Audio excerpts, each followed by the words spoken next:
Cette semaine, grâce au pouvoir magique de Paname, les plafonds tournent, les antiquités se dévoilent et les pizzas sont marseillaises. Simsalabim, abracadabra et boum.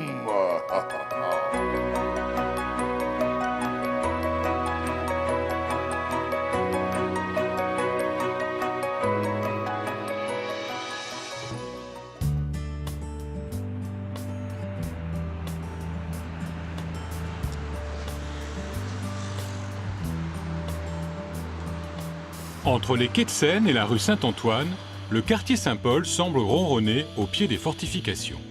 Ce fut longtemps l'une des entrées de la capitale. Pourtant, sous ces faux airs calmes, ce petit bout de marais abrite quelques pépites.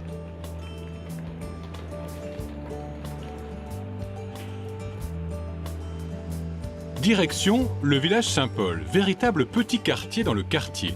Il est composé de 6 cours, il y a la violette au nord, la verte au sud, mais c'est au centre que j'ai rendez-vous, dans la cour orange.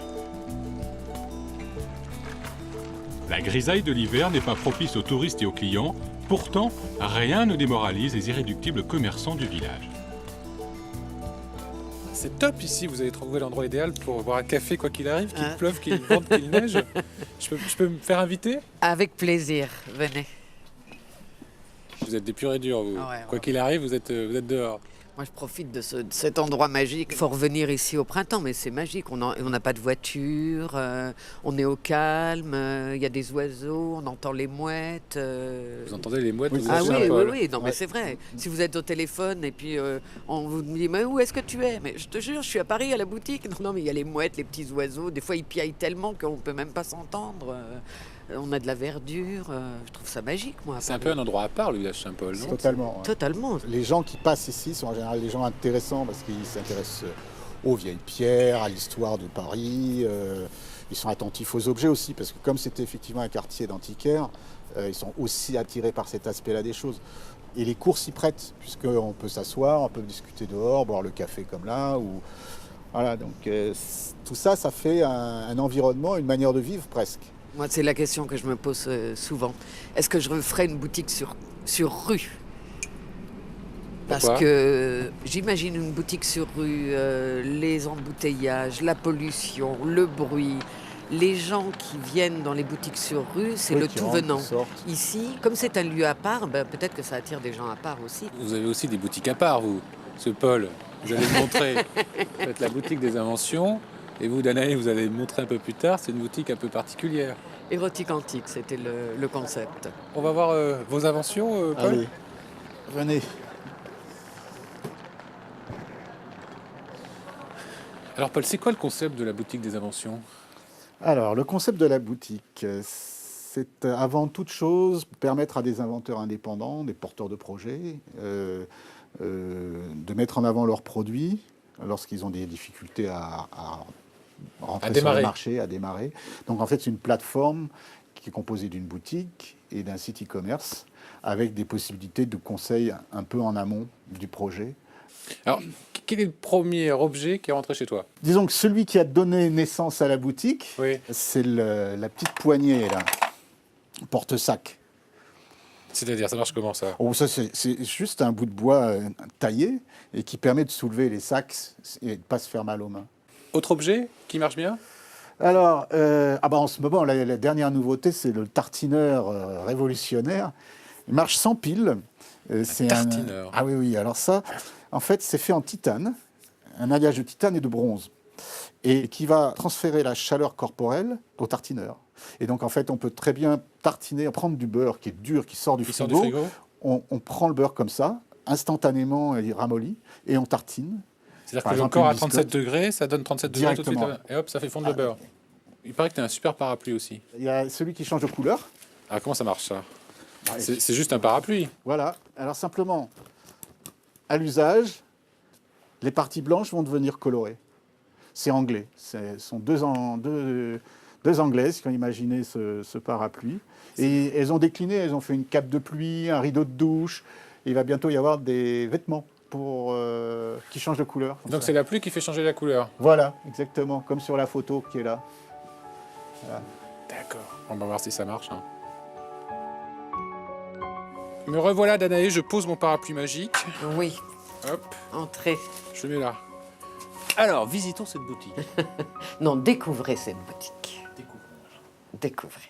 Ah oui, Le terme est plus adéquat à mon avis. effectivement, c'est particulier. C'est donc une boutique d'antiquité érotique. D'antiquité érotique, le concept c'était ça. Et alors, d'où viennent ces objets? Je les chine partout, partout où je vais. En France, à l'étranger, en province, à Paris, partout. Et d'où vous vient cette passion alors pour... L'érotisme depuis toujours. En fait, j'ai commencé la boutique avec ma collection personnelle. Et puis, il y en a de plus en plus. Toutes les époques ont eu de l'art érotique. Oui.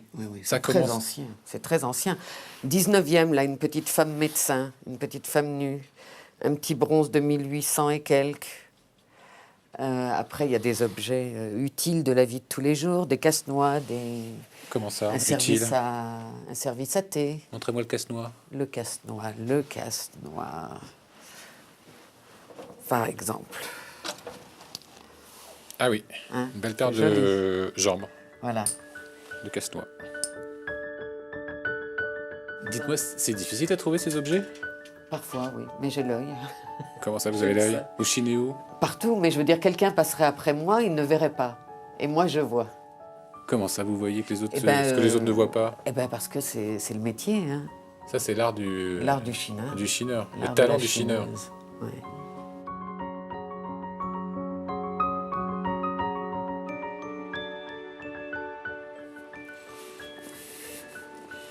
Mais qu'est-ce qui se passe que vous avez fait à mon vélo, Paul?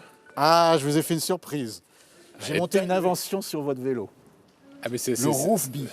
C'est roofbee. une tente pour faire du vélo à l'abri de Ça la tombe pluie bien. et du vent. Ça tombe bien, non? Je sais comment. Je passe d'abord dessous. Voilà. Vous y arrivez. Yvan Yvan Parce qu'il est- Frédéric Yvan Frédéric On avait dit quand même dans le couloir. Vous étiez là, mais il fallait le dire, il faut appeler, il faut dire quelque chose. Mais j'arrêtais pas, mais c'est Bah, vrai puis que ça c'est immense résonne, comme mais c'est endroit. gigantesque. Puis alors, vous avez vu, il y a des ruelles, des escaliers, tout ça, avec des pavés extraordinaires. On se croirait au Moyen-Âge, messire. Aujourd'hui, Frédéric, le village est occupé par les antiquaires, mais Oui. au Moyen-Âge, qu'est-ce qui s'y passait dans ce village? Alors dans ce village, comme dans tous les villages, il y avait des commerçants. Seulement voilà, on était au pied des remparts. Alors pour entrer dans la ville, il fallait payer certaines taxes. Alors du coup, les commerçants restaient en dehors de la ville, donc derrière ce mur. Et puis du coup, comme toutes les denrées, tous les produits arrivaient de tout le royaume, il fallait bien les entreposer. Alors on les entreposait en profondeur. Oui, on allait sous le sol. Et là, il y a des caves. Mais il y a quoi? Il y a 2, 3 étages de caves, littéralement, où les commerçants entreposaient les denrées et les produits qu'ils allaient vendre après en passant le mur et surtout en payant les droits d'entrée pour entrer dans la ville de Paris. Le mur qui est juste à côté. Oui, alors il en reste encore des tours, des morceaux, mais c'est extraordinaire parce que ça date du XIIe siècle.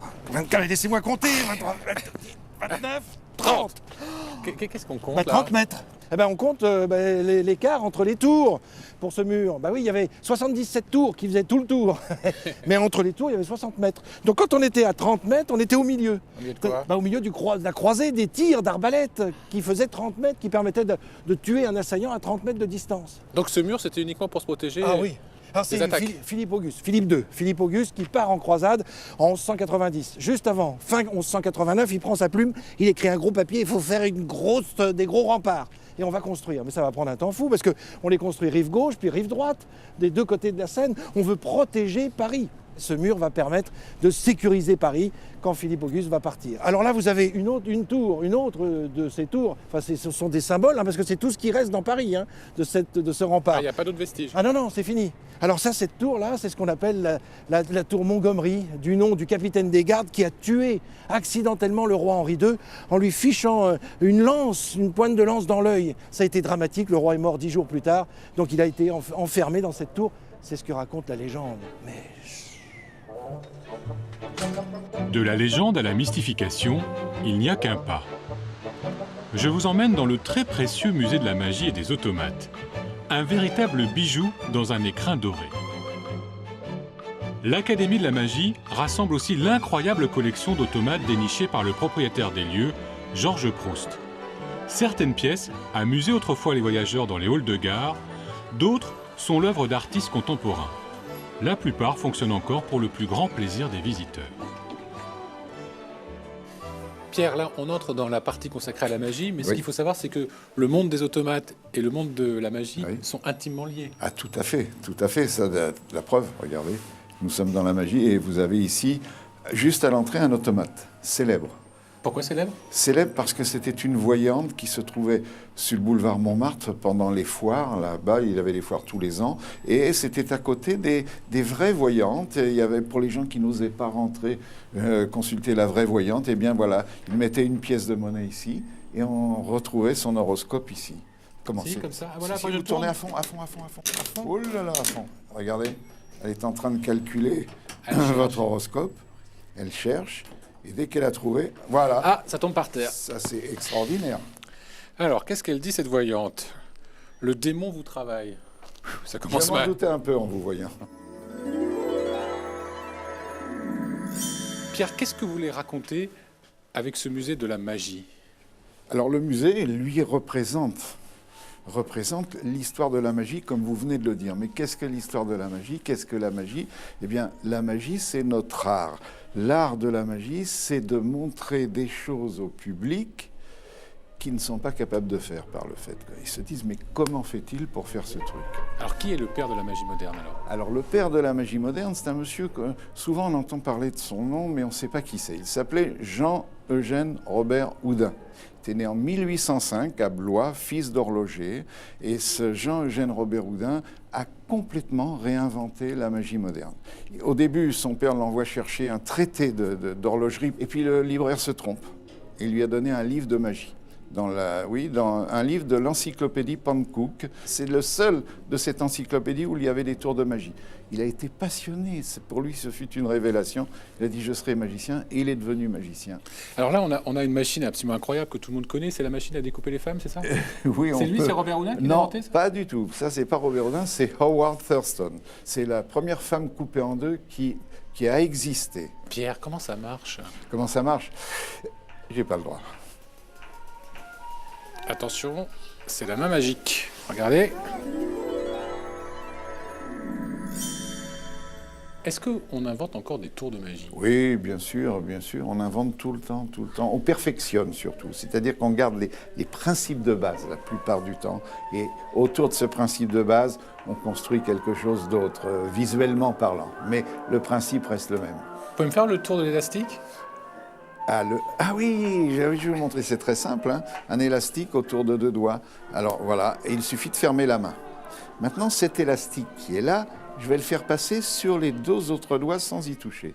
Vous êtes prêts? Attention, Ouais. ça va très vite. Comment vous avez fait ça? C'est de la magie.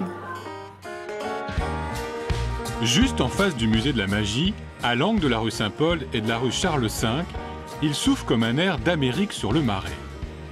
Mariée à un Français, Judith a ouvert une épicerie dans le but de montrer aux Frenchies à quoi ressemble la cuisine d'esthète, et ça marche. Hi. Hello, bonjour. Bonjour. Judith, je cherche des bonbons à la crotte de nez. Je suis au bon endroit? Ah, vous êtes dans le bon endroit. Voilà. Il n'y a qu'ici qu'on trouve ce genre de merveille? Presque, oui. Qu'est-ce qu'on trouve d'autre comme merveille dans votre boutique? Ah, on a beaucoup de choses. On a les bonbons qui explosent dans la bouche. Nous avons le chewing-gum à la cannelle. Nous avons les chocolats qui sont très, très, très, très bons, blancs ou chocolat au lait. Et tous les produits proposés ici viennent des États-Unis. Des États-Unis, exactement. C'est une épicerie typiquement américaine? Pas typiquement, mais avec les greatest hits américaines. Tous les produits qu'on cherche des États-Unis, on trouve ici, oui. C'est quoi ici? C'est l'épicerie de votre enfance? Oui, en fait, c'est une bonne description. Presque tous les produits étaient les produits de mon enfance. Et il y a beaucoup de packaging qui n'a pas changé. Les emballages sont les mêmes, les dessins sont les mêmes. Et c'était où l'épicerie de votre enfance? Ah, c'était près de New York, à New Jersey, aux États-Unis. Et celle qui tenait l'épicerie, elle était comme vous? En fait, c'était les vieux qui ont tenu cette épicerie, Irv et Rose. Oui. Et ils étaient toujours en train d'engueuler les enfants. Ne touchez pas, ne bougez pas, vos chaussures sont sales, partir, etc. Et maintenant, vous êtes gentil avec les enfants, vous? De temps en temps. Pas toujours? Pas toujours, non. Et juste derrière vous, là, quels sont les produits que vous présentez? Ici, Oui. nous avons le popcorn pour micro-ondes. Ici, c'est pour mettre la crème dans le café sans la crème. Juste en dessous, le PAM, c'est quoi? PAM, ça c'est un spray, un vaporisateur d'huile. Et derrière vous, il y a des pickles. Et les pickles sont là. Au total, vous avez combien de références dans le magasin? Presque 500. Environ 500. Ça change parce que selon la saison, on a des autres choses aussi. Il y a une fête qui vient, on prend les choses pour la fête. Mais environ 500. Que des produits américains et quelques produits On a anglais. quelques produits anglais et canadiens aussi. Merci Judith. Je Merci pars à avec vous. mes bonbons à la crotte de nez. Prenez. Merci. À Saint-Paul, on peut se comporter comme un sale gosse et l'instant d'après, sauter sur son fidèle destrier pour se retrouver dans un château de contes de fées.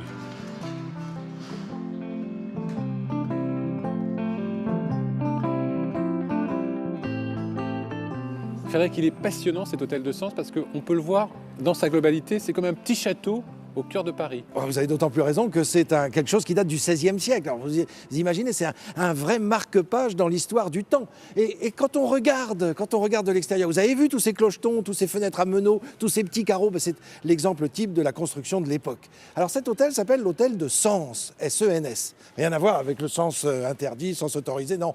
Il s'agit bien de la ville de Sens. Figurez-vous que l'archevêque de Sens a été pendant des siècles et des siècles supérieur à l'évêque de Paris.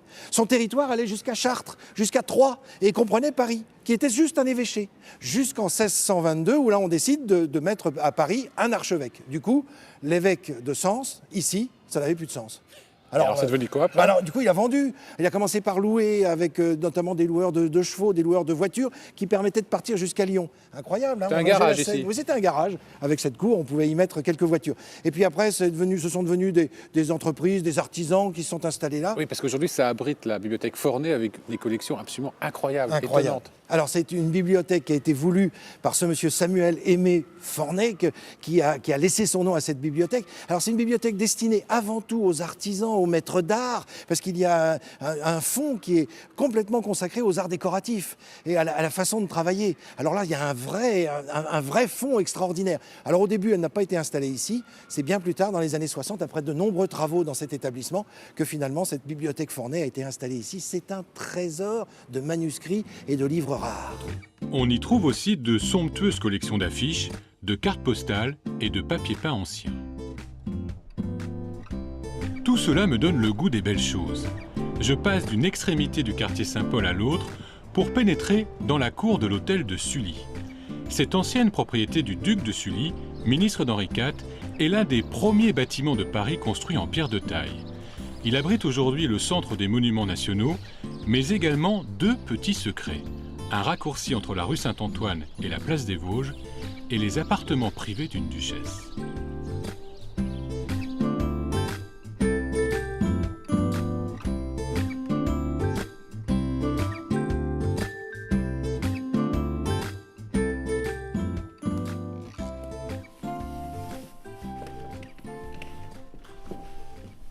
Clotilde, je suis où là? Là, vous êtes dans la chambre de Charlotte Séguier, donc duchesse de Sully. Donc, vous êtes au cœur de son appartement privé. Et donc, la chambre, c'est un espace intime puisqu'on y dort, mais c'est aussi un espace de réception.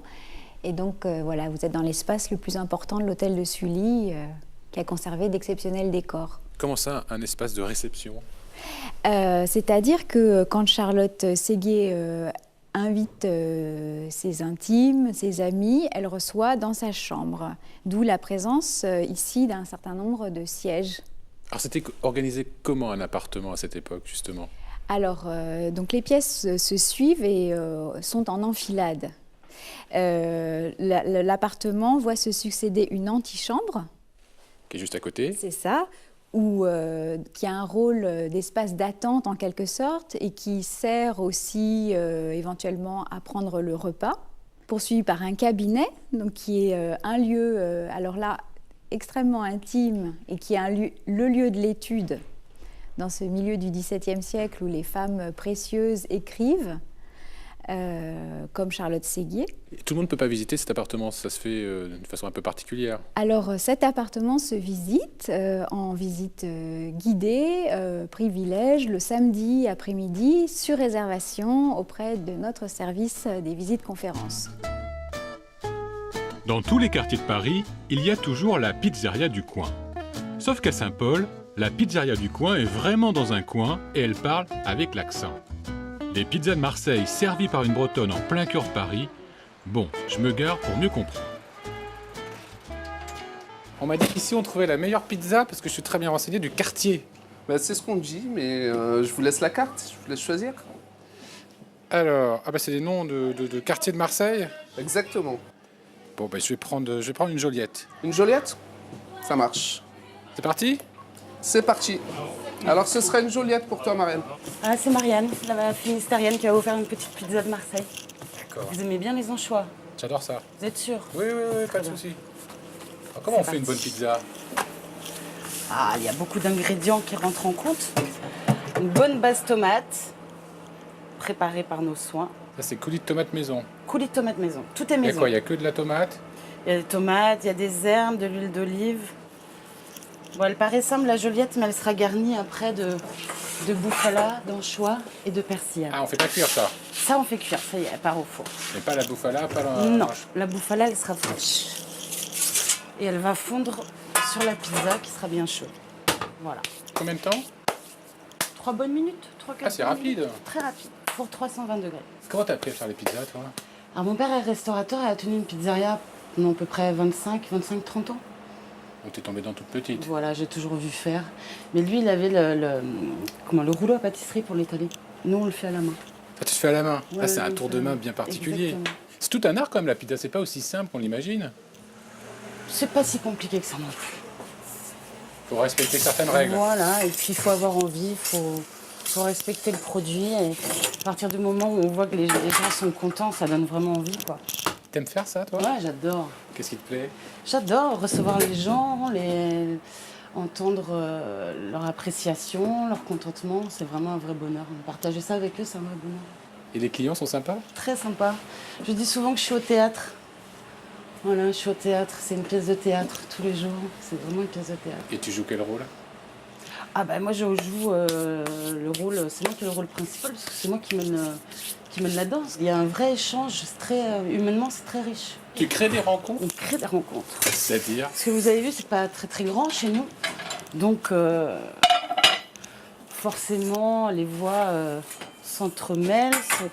Et donc il y a des échanges forcément. Tu te dis, tiens, cette personne-là, je peux la mettre à côté de celle-là. Exactement, je les présente.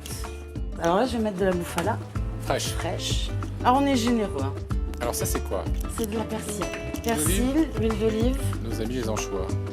Merci, Marianne. Un grand plaisir. Comment ça sent? Régalez-vous. Le client fait tout dans cette maison. Il sert même le patron. C'est incroyable. Merci. Bon, on la mange, cette pizza? Allez, allons-y. Elle a l'air très bonne. Alors justement, c'est quoi, Kader, une bonne pizza? On fait de la pizza avec déjà une farine de qualité et à fermentation lente. C'est-à-dire qu'on laisse la pâte se reposer pendant 2-3 jours minimum, de façon à ce qu'elle libère ses gaz et qu'elle soit plus légère et croustillante. C'est ça qui permet d'avoir une pâte très croustillante. C'est le Voilà, temps. et légère, assez aérienne. Sans le temps, on n'arrive pas à faire ça. Voilà. Ça, c'est des pizzas qu'on trouve à Marseille. Exactement. C'est le goût marseillais, là. Exactement. Allez, on goûte? Voilà. Hop là. Allons-y. Ah ouais, c'est bon. À Marseille, on mange à la main, on trouve que déjà ça a plus de goût. Ah, ça n'a rien à voir avec la pizza parisienne. L'endroit ici est particulier. Ce mur-là, qu'est-ce que c'est exactement? Alors, on est vraiment contre les ruines de l'église Saint-Paul, qui ont donné le nom au quartier Saint-Paul. Donc, c'est une église qui date du XVe siècle. Des rois de France ont été baptisés ici. Alors, comment ça se passe, un Marseillais à Paris? Mais ça se passe plutôt bien. Ouais. Après, ce que je dirais, c'est que oui, on est Marseillais. Enfin, oui, je suis Marseillais. Je suis né à Marseille, j'ai grandi à Marseille. Mais rien n'est figé. C'est-à-dire qu'aujourd'hui, je suis Marseillais, mais je suis aussi Parisien. Je suis Panaméen. Panaméen. Voilà. Ah, c'est joliment dit. Après, je pense qu'on s'inspire beaucoup des villes dans lesquelles on vit, mais on s'inspire aussi des gens que l'on rencontre. Donc, et je pense, c'est ce qui contribue à notre construction personnelle. Merci Kader. Je t'en prie, Yvan. On a fini cette pizza? Allons-y. Je vous avais prévenu, à Saint-Paul, les pizzas chantent comme des cigales, les bonbons crépitent dans la bouche et la pluie se teinte de 1000 couleurs. Vous en redemandez? Rendez-vous sur le site de France 3 et sur les réseaux sociaux. À la semaine prochaine pour une nouvelle balade dans Paname.